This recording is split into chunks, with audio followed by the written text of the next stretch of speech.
Welcome to my channel. My name is Alex and I travel across the country with my cat and my FJ Cruiser.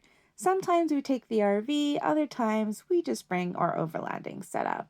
Last week I shared how I took the RV through the Colorado mountains and how beautiful that experience was, but then how my RV fell off the blocks. This week I'm going to share how to get it back on if you don't have that enormous jack we're allegedly supposed to have, and I'll also take you through my exploration of Gunnison.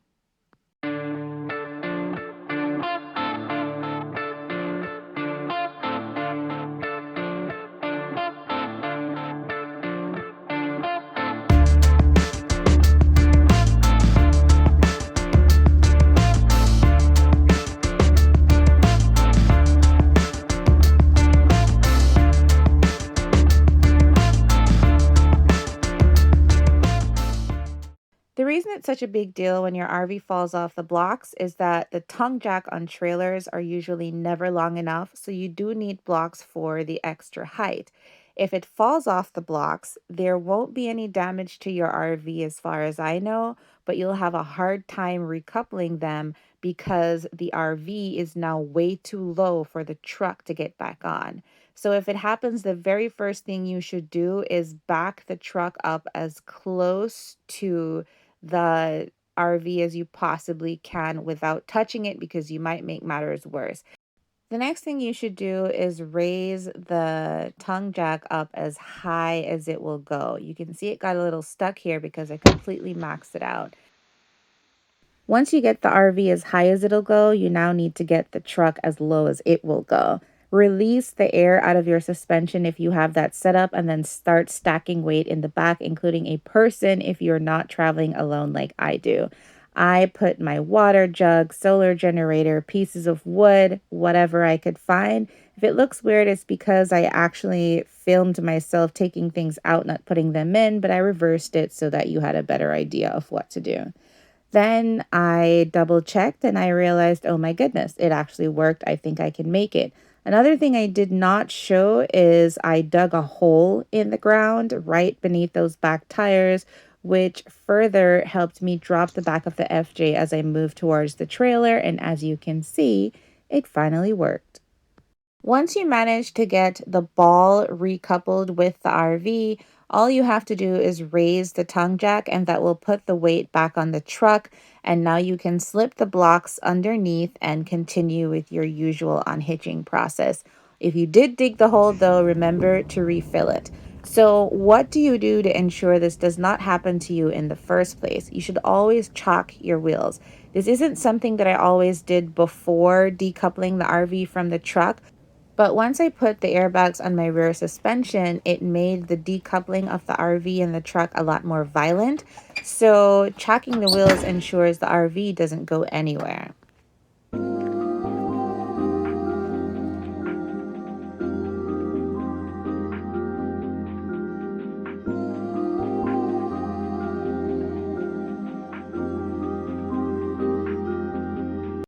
If you only watched this video to get your RV back on the blocks, I really hope that it was helpful and that you have a safe journey going forward. However, I do hope you stick around for the rest of the video as I will be taking you through Gunnison, Colorado, which is exactly where I went after I got my RV back on the blocks.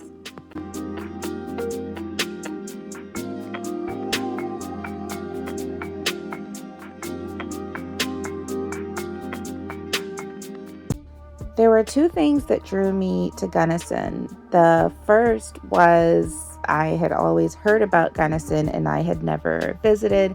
Then I drove through on my way to Salida and I really thought it was beautiful and wanted to spend more time there. The second thing was that it had a lake. I am always chasing lakes and locations that I visit, whether it's Nevada, Wyoming, California. If there's a lake, Alex will find it because I like to go paddleboarding. Unfortunately, on this particular day, you won't see it in the video, but it was windy, and so the water was way too choppy for me to take my paddleboard out.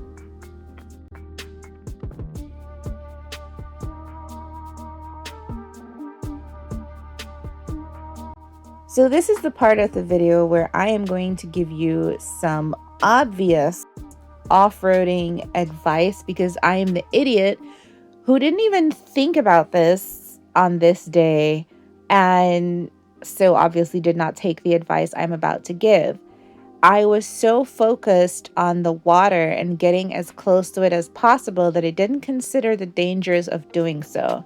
So when you're off-roading on or like by a lake, you have to be careful about driving toward water because the closer you get to water is the less stable the soil is because it is damp.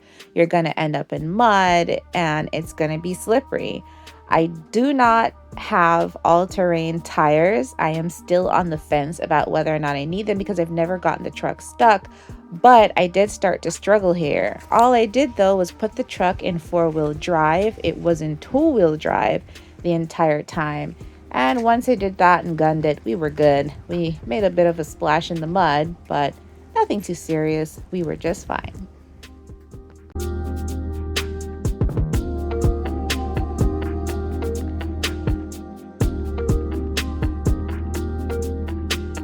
So while we're all here hanging out, having a good time, I'm just going to go ahead and ruin the mood. So last week, a fellow FJ owner called Uncle FJ Esther left a very stupid comment on the video questioning the authenticity of the harassment incidents I've shared in previous videos and suggesting that I am the problem. And I mean, me and a couple of my friends had a good laugh about it because, of course, I'm the problem. I am a Black person trespassing in white spaces where there are a significant number of people who would prefer that I was not there.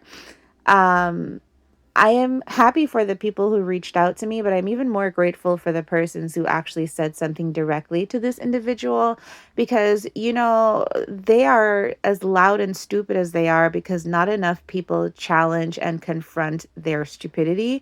So I am grateful that this time around people said something.